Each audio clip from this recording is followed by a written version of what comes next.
นี่โอ้โหได้น้อยเด้อพี่น้องบักใหญ่อันนี้เนาะคนเสีย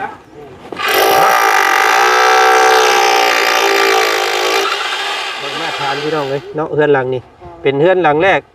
ในบ้านสะแล้วที่ว่ามีเสาปูนอยู่ลุมเนาะบันไดเพิ่นเอาขึ้นทั้งไหนนี่ทางนี้นะป้ายขึ้นไปสิบ่ยังสีตัดผิดเลย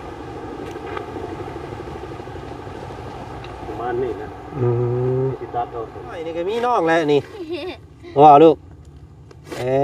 ไปอันจักเดือนแล้วน้องแต่ว่ามีแล้วบอกเจ้านะไปฮู้นี่ได้สว่ามีลูกแล้วมีน้องอีกเนี่ยไปตรวจเบิ่งบ่ชื่อเนี้ยตรวจมาให้เจ็บกะ3 มือนี่อ๋อแบบเพิ่นมรณกรรมเนาะเพิ่นเสียโอ้นึกว่าคนอันเพิ่นประกาศที่นี่นะระดาเนี่ยระดานี่ระบ่าวเจ้าทางเป็นแท้เนาะเพิ่นเป็นยังกันจังว่าเพิ่นจังเสียเราว่าเจ็บเบาหวานโอ้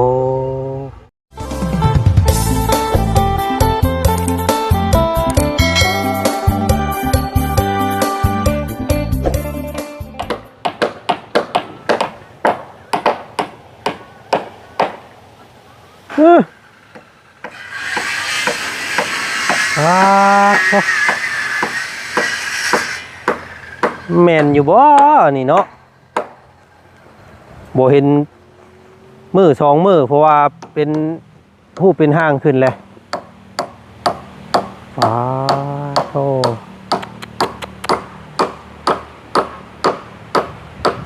ดวดเอวสายจวดคือเก่าพี่น้องเลยเนาะกับบ้านของอาเจืองโอ้สรุปแล้วเพิ่นปิ้นหน้าออกมาพี่เนาะเกี่ยวสิปิ้นขึ้นเหนือโบแมนปิ้นออกทางพี่น้องเลยสิเมนสร้างเพิ่นอยากให้คอยทาง เนาะพี่น้องเลยเนาะเป็นหูเป็นหางขึ้นเด้อเกือบจำบ่ได้เมื่อกี้นี่พี่น้องเลยสูงเติงเยิงเราย่านน้ำท่วมเฮือนน้องเจืองเพิ่นก็เลยยกขึ้นสูงแน่เนาะเพราะว่าเขตนี้เพิ่นว่าน้ำมันเคยท่วมมาซั่น โอ้พี่น้องเอ้ยเนาะถือว่าจวดจัดรวดเร็วว่องไวคือเก่ามื้อนี้เนาะเข้ามาเบิ่งมาชมความคืบหน้าของบ้านอาเจืองเพิ่นพี่น้องเนาะเป็นโฮมเป็นทรงโมเดิร์นเนาะแต่ว่าทางลุ่มนี่เป็นเสาดินเสาปูนพี่น้องเอ้ยเนาะทางเทิงสิเป็นเสาต่อเป็นไม้โอ้ได้กับสร้างสีมือปาเนตแบบซี่นี่งามแท้ได้เฮือนหลังนี่พี่น้องเอ้ยเนาะ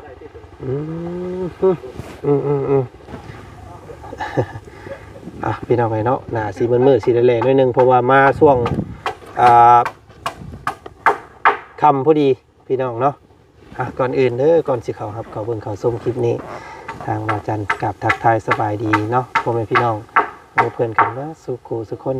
โอ้สุดแสนดีใจน้ำน้องเพิ่นเด้พี่น้องเอ้ยเนาะได้สร้างสีมือดีแล้วก็งดงามแข็งแรงเนาะบ้านหลังนี้น้อยบ่แม่นน้อยแต่กายได้นี่พี่น้องเอ้ยเนาะน้อยแน่นน้อยหนาเด้อเนาะคุยแฮ่อยู่ทางนี้พี่น้องเอ้ยเนาะนอนนั่งแนมเฮือนงามเอ้ยกินยังนะเอ้ยไปโอ้ยบ่เอาไฟสิอันกินขี้ดินเฮ้ยเนาะเอาสบายดีทุจ้าสบายดี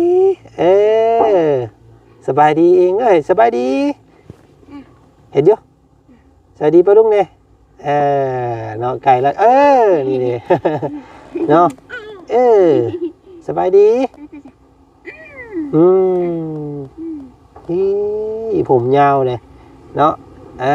เดี๋ยวตัดเด้อไปตัดเด้อไปเด้อสั้นแล้วว่ะเนาะโอ้สบายดีก็เป็นพี่น้องไอ้บาทนี่เนาะสบายดีเห็นอยู่เห็ดสอนเพิ่นเลยเด้อน้องเด้อใกล้แถวนี้พี่น้องเลยใกล้แล้วใกล้สิเฮ็ดเองเป็นเด้นี่ นี่ระวังกินขี้ดินเด้อโอ้เอายังสู่สร้างเพิ่นกินมื้อนี้ ก็กินช่างอยู่อยู่กินอยู่เฮือนให้ เออเพิ่นกินอยู่เฮือนเพิ่นเองต้องสิดอกไม้เนาะอุ้ยเฮ็ดจักมื้ออันนี้เป็นโค้งเป็นห้างเลย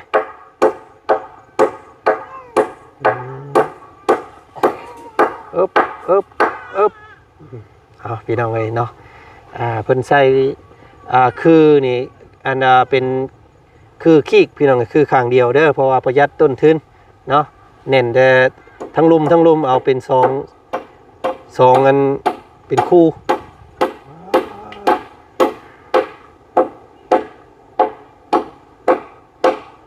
นี่โอ้โหได้น้อยเด้อพี่น้องบักใหญ่อันนี้เนาะแม่นอยู่บ่อนว่า4 คูณ 6นี่พี่น้องไอ้มันบ่แม่นนี่ได้นี่เนาะคือใหญ่แท้อันนี้ โอ้กวางควงเนาะเน่นนะพี่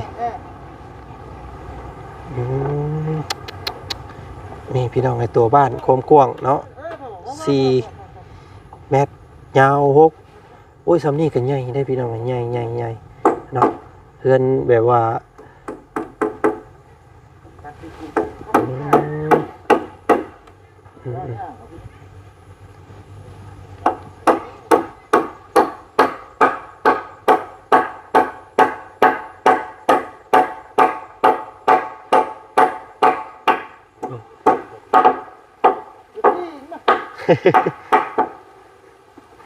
มาอยู่แล้วนะ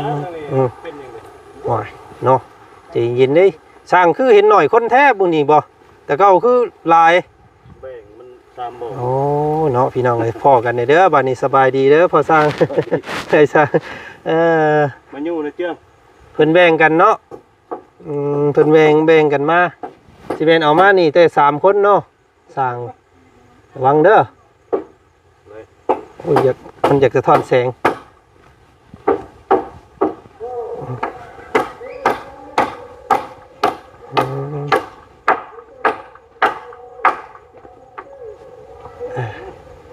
ประกาศอย่างนอกบาทนี่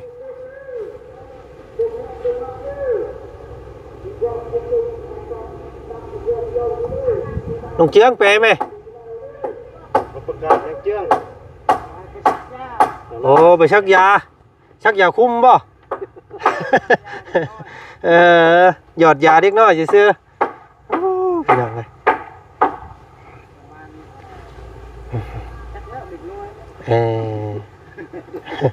เด็กน้อยมาชักยามื้ออื่นมื้อนี้เลยโอ้สร้างกันปลาเกียวเฮา10จะแม่เปิดตะปู10นะเป็นมาเอามา3สร้างมื้อนี้เนาะสร้างเสียงสร้างอันนั้นไปทางใดเลยอ้าย สร้างเสียงอยู่ปั๊มน้ำมันเฮ็ดนะแท่งน้ำ โอ้เฮ็ดอันกอกเฮ็ดตั้งเสาแท่งน้ำให้เพิ่น แม่นละ แบ่งกันไปแล้วก็สร้างสร้างนั่นเฮาเด้ สร้างน้อย สร้างน้อยเนาะปลูกอยู่บนเจ้าไปโค้งรถ อยู่หุ้นประจำอยู่หุ้นเนาะทางนั้นเฮ็ดเฮือนพอว่านบ่โอ้งานหลายเนาะช่วงนี้เนาะงานหลายคิดว่าสิเอาไปบ้านนั้นแกงทองอีกคือสิบ่ได้ไปแล้วตรงนั้นเนาะมันไกล ยอมแล้วสิเบิ่ง กับเพื่อนนั่นเด้บนบันแกงนี่เพื่อนโอ้ซุมเฮาบีบแก่เฮ็ดเลยเห็นบ่บอกข้างในยังบ่แล้วโตงานล้นมือและสบายนี่พี่น้องเอ้ยวัดเฮาเป็นนี่เลยละบัดวัดบ่คือว่าโจ๊ก่อนโจ๊ประมาณปี1ก่อนงบก่อนเนาะงบงบหาศรัทธาก่อนพี่น้องเพราะว่าได้หลังคาเลยก็ต้องเลยโจ๊เด้บ่ได้ก็ได้มันแม่นอยู่บ่4 คูณ 6นี่สร้างคือใหญ่แท้4 คูณ 6โอ้เนาะเติงอยู่บ่แม่นน้อยจักดีเด้นี่พี่น้องคิดว่า4 คูณ 6นี่ทรงสิกระเจาะอยู่เนาะอันนี้บักใหญ่น้องเจืองตีลังกาขึ้นก็ได้นี่พี่น้องเอ้ยเนาะอย่าขึ้นไปทำน้องเจืองอยู่แต่ว่าเพิ่นยังบ่ได้เฮ็ดบันไดพี่น้องเอ้ยเนาะ เพื่อนก็สูงช่ำเอาขึ้นจากดินนี่เท่าไรนี่ช่างคือสูงคักแท้ ประมาณ2 เมตร ยื้อมือบ่ถึงเลยพี่น้องเอ้ยเนาะซีเมนต์น้องเจียงเพิ่นบอกว่าเฮือนเพิ่นเคยน้ำท่วมแต่เบิ่งเนาะสร้างก็เลยเอาขึ้นสูงให้ เอาเพิ่นเป็นลูกมือว่าพอสร้างไอ้สร้างเพิ่นอันนี้เป็นผู้ช่วยหรือว่าโอ้ใช่ภาษาพื้นบ้านนิดนึงเด้ออะไรเต็บตับเลยบ่ค่อยเข้าใจปานใดได้ เสียงได้คนหนึ่งเลยนะ แม่นบ่โอ้แม่นบ่ต้องเจืองว้าค่อยเราไปบอกว่าพาเอาเด้อมื้อนั้นว่ะไปลอยมีตอนไหนอีกเลยอันนี้เนาะโอ้ต้องบ่ได้เด้อนี่บ่ได้เนาะเห็นคอมเมนต์หนึงอยู่เพิ่นบอกว่าน้องเจืองมีลูกมีอันน้องอีกเด้อว่าซั่นโอ้ก็ยังบ่ได้เชื่อเด้นี่พี่น้องโอ้เฮาต้องได้ล้มกันอีกได้นี่เนาะไปลอยอันมีกันตอนไหนนี่พี่น้องเอ้ยจักเดือนเลยเนาะให้ได้ผู้หญิงเด้อรอบนี้เนาะเป็นผู้หญิงกับผู้ชายจักมื้อได้ไอ้สร้างนี่3 มื้อเนาะนี่เนาะเพราะว่ามันสิได้ถ่าตัวเฮาอันตั้งเสานี้เนาะเพราะว่าต้องรอให้เสาแข็งมันซ่าเนี่ยแล้วมันตัวต่อเสาคือได้เสาใหม่แล้วเฮ็ดเป็นวีนเฮาย่อผมเลยมันสิยากนำตัวพี่ถ้าเฮาเอาย่อตัวนี้ขึ้นนี่เนาะเป็นเสา2ตลบพี่น้องก็เลยยากแน่นิดนึงเราจับแล้วรับทางนี้แน่แล้วบัดจับเทิงอีกบาทนี่เนาะคึงให้มันเข้ากันนั่นแหละยากแน่เด้อว่าซั่นจังพอแล้วพอสร้างเพิ่นจังเอิ้นน้ำบ่อเสียงเพิ่นอยากนักแน่เนาะเท่าใดก่อนนี้ไอ้ทางค่าสร้างเพิ่นตะกี้เว้ากันว่า20 ล้านเนาะมันนี่เพิ่นขอว่า16โอ้ขอนำเนาะก็คิดว่าสมมาพาควรอยู่บ่สำหรับไอ้สร้างเองคิดเบิ่งนะแต่สำหรับค่าสร้างซำนี้ประมาณนี้ก็พออยู่ได้บ่พออยู่ได้อยู่เนาะได้อยู่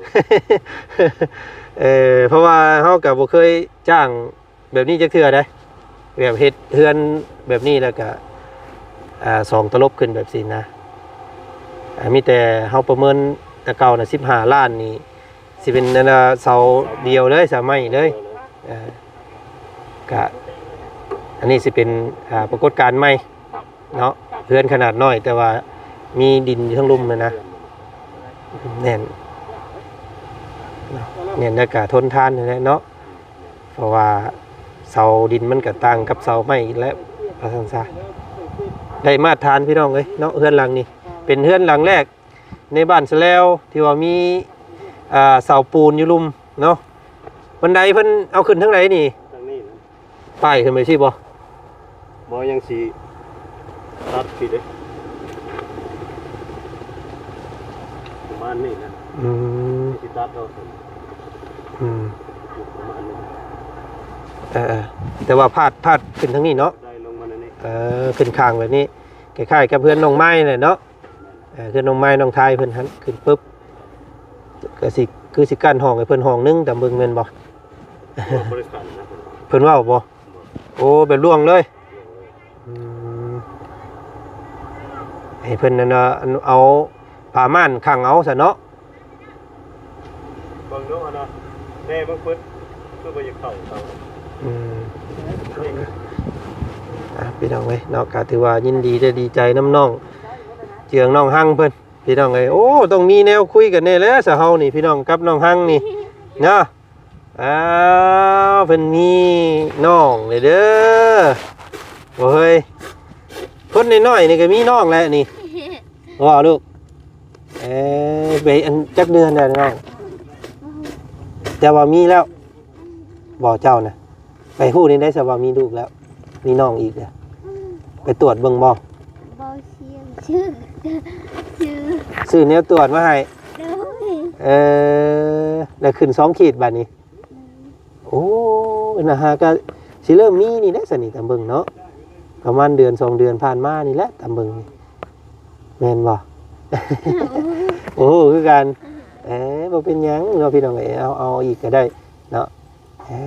ได้เฮือนใหม่เลยต้อนรับน้องน้อยเลยเด้อซั่นนี่น้องพลักเฮามีน้องเลยเด้อพี่น้องเว้ยผู้น้ำเบาเสียงเพิ่นซื้อแนวตรวจมาให้นี้เนาะเอาระมัดระวังได้สบาดนี่การอยู่การกินเนาะมันโมเมนต์ตัวเจ้าผู้เดียวได้3คนได้บาดนี่ เนาะเอาดีใจน้ำจากพี่น้องเลยเนาะได้น้องใหม่ก็รักษาตัวเองเด้อดูแลบำรุงตัวเองแน่บาดนี้เด้อเนาะกินนมกินข้าวเป็นเวลาเนาะพี่น้องเลยเนาะได้เฮือนใหม่ได้กันเอาน้องอีกผู้นึงเนาะได้อีกผู้นี้พอเด้อบาดนี้เด้อ เนาะลำบาก ลำบากเด้อแต่ผู้เดียวนี่ก็ยังปะไปใส่กับบ่ได้นี่เห็นบ่เนาะอ้าวพี่น้องเลยมีอีกแล้วอันฮอดได้บ่ปีนึงบ่น้อยนี่ฮอดแล้วเนาะได้เพิ่นเดือนใดก็สงกรานต์ช่วงสงกรานต์บ่ช่วงไหนได้แล้วนี่ บ่ถึง สิฮอดปีกว่าแล้วตะเบิ่งเนาะฮอดหัวปีท้ายปีแล้วซะอันนี้พี่น้องเอ้ยเนาะน้องเพิ่นนี่พลักมีน้องน้อยอีกเด้อพี่น้องเอ้ยเนาะเอาว่าจันก็หากระฮู้ได้นี่พี่น้องเอ้ยทางอ้ายสร้างเพิ่นบอกเมื่อกี้นี่ว่าโอ้เจืองมีอีกได้ว่าซั่น เนาะเอาบ่เป็นหยังเนาะเอาดูแลเพิ่นเด้อสำหรับนี้เด้อเนาะเอาพี่น้องไงมาเบิ่งก่อนทางบ่อเสียงเพิ่นนี่มีแต่สิให้เพิ่นปูพื้นก่อนบาดนี้เนาะมันจังขึ้นง่ายมันจังบ่ยันระแวงตกเพื่อนเราสูงครับเนาะเบิ้ลตอกใส่นะตอกใส่เนี่ยไม่ตัวลงงัดนะมันดุ้งระยะมันยาวมันดุ้งกลางดุ้งระยะมันสูงแฮงครับพี่น้องเอ้ยเนาะงามเลยเฮือนหลังนี้สำนี้ก็ถือว่าใหญ่ได้พี่น้องเอ้ยเนาะ4x6นี่ถือว่ามาตรฐานพออยู่เลยสำนี้เนาะเดี๋ยวสิเอาแบบประมาณนี้เป็นแบบอันทีมงานเฮาก็แล้วกันเนาะมันจังบ่ใส่งบหลายแล้วก็ประหยัดงบประมาณในการเฮ็ดนะเนาะอยู่กัน3คน4คนนี่ได้สบายเลยพี่น้องเอ้ยเฮือนซ้ำนี่โอ้เนาะมื้อนี้ขั้นตอนตั้งทั้งเทิงมื้ออื่นคือสิเฮ็ดขั้นตอนใดก่อนอ้ายสร้างมื้ออื่นมันจังขึ้นง่ายลงง่ายเนาะหลังข้าวอย่าเอาน้ำลังนะหลังข้าวไหลแต่เทิงได้แต่ลุ่มขึ้นเทิงแต่ว่าปูพื้นแล้วใส่เส้นแล้วแหละจริงเห็นหลังข้าวคนมันบ่พอแต่มันก็สิโดนๆนิดนึงเฮือนหลังนี้เนาะเพราะว่า3สร้างนึงพี่ทั้งเพิ่นเอามาเพราะว่างานหลายต้องแบ่งกันเฮ็ดเนาะแม่นแหละปกติสร้างเพิ่นแล้วพี่น้องเอ้ยตอกกิ๊กคืนเด้อตรงมันน่ะตอกกันนั้นทรงโมเดิร์นเด้อพี่น้องเอ้ยเนาะเป็นทรงโมเดิร์นเพิ่นว่าเอาติดตามเบิ่งเนาะว่าสิงดงามซำใดเฮือนหลังนี้ก็ดีอกดีใจนํน้องเจืองเพิ่นโอ้ได้โชค2ชั้นเด้อเจืองนี่ได้ทั้งเฮือนใหม่แล้วก็ได้ทั้งลูกใหม่อีกเนาะโอ้เฮ็ดเป็นดีหมอนี่เฮ้ยได้ทั้งลูกแล้วก็ได้ทั้งเฮือนเนาะโอ้ยสบายดีเนาะสรุปแล้วอยู่นี่นะแม่นมากนี่ออกเนาะโอ้เอาคักแน่นี่น้องเอ้ยส่วนน้อยนอนอยู่เฮือนมือดีงามดีมาหน่อไม้พ่นขึ้นมาห่วยเนาะเพราะว่าเห็นหลายอยู่เด้เพิ่นเฮ็ดเฮือนถมใส่พื้นเพราะว่าพุ่นแหละมันถึกน้ำถึกในแหละมันลั่นพื้นขึ้นมาอีกเพราะว่าหน่อไม้นี่มันขึ้นได้ตลอดได้พี่น้องเอ้ยแต่เฮาบ่กลทิ่มอีหลีนี่คิดว่าเจ้าสิเฮ็ดออกมาทางพุ่นเนาะ บ่พี่น้องไอ้ปิ่นไปที่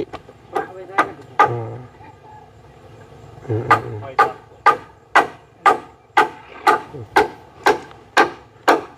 โอ้สูงสูงเนาะตะลุมตะลางนั่งดินตะลุมตะลางได้สบายพี่น้องเอ้ยนะนี่ใส่น็อตบ่ลองหันอย่างดีเนาะบ่ต้องย่านเฮือนหลังนี่พี่น้องเอ้ยเนาะแน่นแน่นอน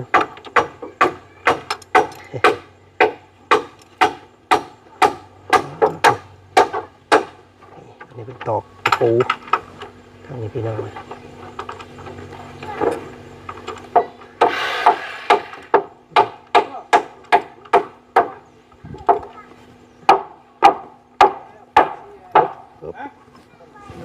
คนเสีย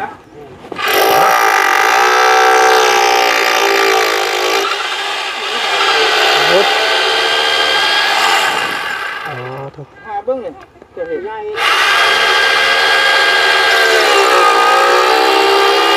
ปุ๊บ คนเสียไปหาเบิ่ง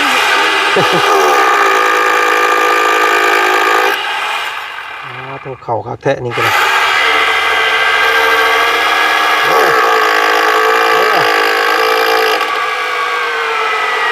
เอ็ดก่อสร้างกับตั้มบาดนี่พี่น้องเลยเอ้านี่ยังก็ต้องเจียงว่ากี่นี่ คนเสีย คนเสีย โดย เอ้านี่ได้เป็นเสียนี่ได้แบบว่า เราเจ็บกับ3 มือนี่ อ๋อแบบเพิ่นเพิ่นมรณกรรมเนาะเพิ่นเสียโอ้นึกว่าคนอันเพิ่นประกาศกี่นี่นะเออ นาดาวเมียนาดาว นี่ละบ่าวเจ้าเอ้าทางเป็นแท้เนาะเพิ่นเป็นหยังกันจังว่าเพิ่นจังเสีย เราว่าเจ็บเบาหวาน โอ้น้าสาวเจ้าคนในบ้านนี่เนาะเอ้ยพี่น้องเอ้ยเนาะมีข่าวเศร้าอีกแล้วซั่นเออ หมอนใกล้ๆเฮือนสาวยา โอ้ถ้าอย่าเบิ่งเพิ่นเด้อซะเด้อเนาะหาซอยเวียกซอยงานเพิ่นได้เบิ่งกันได้เบิ่งกันยามนี้แล้วพี่น้องเอ้ยเฮ็ดจังไดซั่นเนาะโอ้อ้าวเสียใจน้ำเพิ่นพี่น้องคิดว่าเพิ่นประกาศไปซักคือชักยาเมื่อกี้ โด นี่ ยก็ได้ยินบ่แจ้ง เอ้ยเนาะอันทางทีมงานไอ้สร้างเพิ่นนี่เพิ่นเมื่อกินเฮือนบ่ โดย อ๋อเพิ่นเฮือนเพิ่นใกล้อยู่บ่เป็นหยังดอกซั่นเนาะ โดย อืมนึกว่าย่อข้าวย่อน้ำเพิ่นอยู่นี่นะพี่น้องบ่มีแนวกินสู่เพิ่นแท้เนาะ โดย ข้าวน้ำอีกได้พี่น้องเอ้ยถือว่าพอจ้างอยู่ได้สิพี่น้องเอ้ย โดย เนาะเพราะว่า16ล้านนี่สร้างเพิ่นเมื่อกินข้าวเองเนาะข้าวน้ำมันอยู่นำเพิ่นเองนะ โดย ก็ถือว่าถูกอยู่เนาะสมพอจ้างได้สิพี่น้องเอ้ยราคานี่ได้เฮือนเน้นอีกเฮือนงามแล้วก็เพิ่นมากินข้าวเพิ่นเองอีกเนาะ โดย เอาแต่เนาะเดี๋ยวว่าจันทร์ก็สิซอยเครื่องอยู่ของกินเพิ่นเวลาเพิ่นมาเฮ็ดเวียกเฮ็ดงานนี่แหละซอยอีกแห่งหนึงเนาะมื้ออื่นมื้อนี้คือสิเพิ่นบุกแต่ซ้ำนี้แล้วมื้อนี้ตามเบิ่งเนาะ โดย สิกบไม้มื้ออื่นไฟได้ซะน้องไฟนี่เพิ่น ไปต่อมาจากเฮือนประจำ เพิ่นว่าในใดเพิ่นเอานำเท่าใดแน่เพิ่นเว้ากันอยู่บ่ เราก็บอกเฮามื้อวานนี่แหละว่าเราว่าให้ถามเอาเสียงแน่เด้อเราว่าจ่ายค่าไฟจ่ายแนวใดล่ะจ่ายเป็นมือหรือว่าจ่ายเป็นอาทิตย์ เพิ่นเท่าแล้วเพิ่นแล้วบอกเพิ่นเนาะ โดย บอกเพิ่นแบบนั้นแบบว่าจนแล้วเฮือนหลังนี้เสร็จสมบูรณ์แหละจังเสีย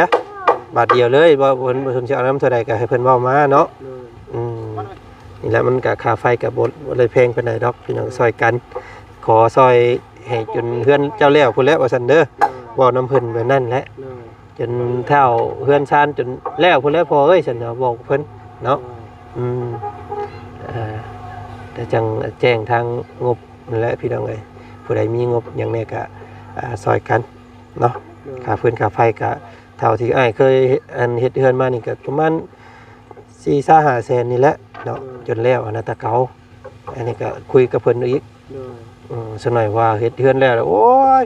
อยากได้เท่านั้นเท่านี้อีกเด้เนาะมันก็ยากแหละคุยตอนเนิ่นๆพี่แหละคุยตอนแต่แรกๆพี่ โดย บ่ให้ตกลงกันก่อน เนาะสรุปมีดีเนาะลูกเนาะ โดย ให้ตรวจบ่เสียงบ่พากวดเบิ่ง โดย เพิ่นซื้อแนวกวดมาให้ โดย เอ่อ ก็ฮู้แล้วตั้งแต่แรก อืม กล้าบอก อืมสังเกตเบิ่งเมียก็ต่างๆเลยเนาะ โดยแบบเมียก็ว่า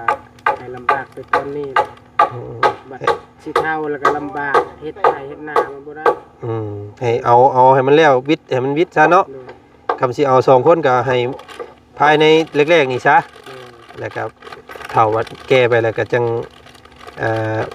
หาธุรกิจหาเวียกหางานเฮ็ดมันจังบ่ยากเนาะ โดย เอาพี่น้องก็ดีใจนำเด้อขอให้เป็นผู้หญิง โดย เราอยากได้ผู้หญิงคือผู้ชาย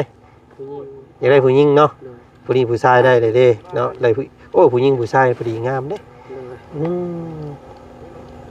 เห็น FC ดอกบอกเมื่อวานนี่คอมเมนต์บอกว่าจันว่าประจันเจ้าคือบ่เอาอีกผู้หนึงเนาะน้องเจืองเอาได้ว่าซั่น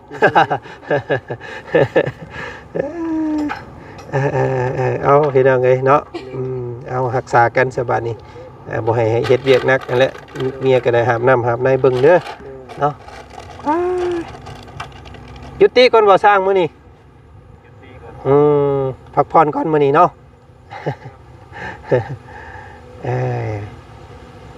มาฮอดหากระฮอดเฮาก็ได้กระเด็นขึ้นมากระเบาบุญเพิ่นแน่นเพิ่นกำลังอยู่เพื่อนนั่นน่ะเพื่อนน้องสอนมาคือกันมากับประมาณว่ามื้อ2มื้อนะพากันมาให้สิสร้างไม้อยู่เพื่อนบ้านแก้งทองก็บ่สร้างบ่มีเวลาไปสิเดี๋ยวก็สิหาสร้างไม้แล้วซะเนาะ ถ้าบ่ใหม่แล้วมันหลายบ่อ เนาะมันไกลแน่เนาะก็มันไกลเนี่ยเฮือน9ต้นตัวน่ะก็สิประมาณเฮือนน้องไม้สิเฮ็ดลักษณะแบบนั้นแหละ โซน่ะเลยบ่ แทนเสาเดียวขึ้นเลย อันนี้ก็ยากแน่เนาะสร้างเนาะมันใส่อันนั้นแน่เพราะว่าเป็นงานละเอียดเด้อตัวนี้เป็นงาน2ทอด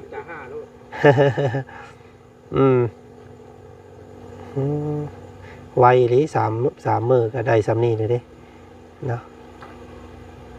โอ้โบน้อยเด้อพี่น้องไงเนาะตึงอยู่บักใหญ่ มือมันไม่ได้2คนแล้วมือ เอ้า ไปพุ่นนี่ สร้างกันตัวเกียวเฮาไป บ่แก้มเพิ่น เอาไปโบกพุ่นใครอยู่ดอกซะพี่น้องไงเนาะ2คนก็เฮ็ดปูมื้ออื่นเนาะปูแล้วก็วางไม้เส้นเนาะไม่ต้องหอกตามก็คือสิพอเนาะเราสร้างเนาะเบิ่งก่อน ไม่นี่ก็ยันยัวนะ ใครอยู่ดอกขึ้นพอบ้านใกล้อยู่ แต่มันอยากแพงกว่าตัวนี้เนี่ยน้อยนึง โต300,000ได้เพิ่น เพื่อนน้องบุตรกับอาจารย์ไล่เองเลยกินนี่ไล่เพื่อไว้เล็กๆน้อยๆนะคำว่าบุพ่อก็คือสิน้อยนึงคำว่าเดือก็คือสิน้อยนึงเนาะไล่สเปคไม่แบบเฮือนน้องไม้ ดึงลงตัวน่ะตัวดำมันดึงสันเพราะสร้างและมื้ออื่นสิแวะเข้ามาดินน้ำไม้สันเนาะมื้อนี้ทักทายสำนี้ก่อนสบายดี สบายดีไปสิพี่น้องเนาะก็เอามาอัปเดตล่าสุดเดือนน้องเจืองเพิ่นเด้อเนาะก็ถือว่าคาดว่าจักมื้อเพราะอันสิแล้วนี่เบิ่งบอกบ่ได้เนาะ คนนอก ก็สิไว้อยู่ดอกพี่น้องเอ้ย คันเขาทิ่มแล้วเด้อ เนาะเอาโอเคพี่น้องเอ้ยครับขาดีอกดีใจแทนน้องเพิ่นเนาะได้โศก2สั้นพี่น้องเอ้ยน้องเจืองก็ได้เนาะเอาเป็นทีมสร้างสายจวดคือเก่าพี่น้องเอ้ยเนาะโอ้ถือว่าโชคดีได้สร้างทีมนี้เฮ็ดนี่พี่น้องเอ้ยเนาะถือว่างานออกมาดีแน่นอนเพราะว่าสีมือเพิ่นถือว่าสุดยอดในโครงเขตนี้ว่าซั่นซะเนาะเอาจังไดก็ติดตามเบิ่งส้มเพิ่มเติมเนาะสิมีหยังแน่ในเฮือนหลังนี้ก็ติดตามเบิ่งอีกคลิปหน้าแล้วกันคลิปนี้ขอตัวลาก่อนพี่น้องสบายดีเด้อเบัดสุขุสุคนไป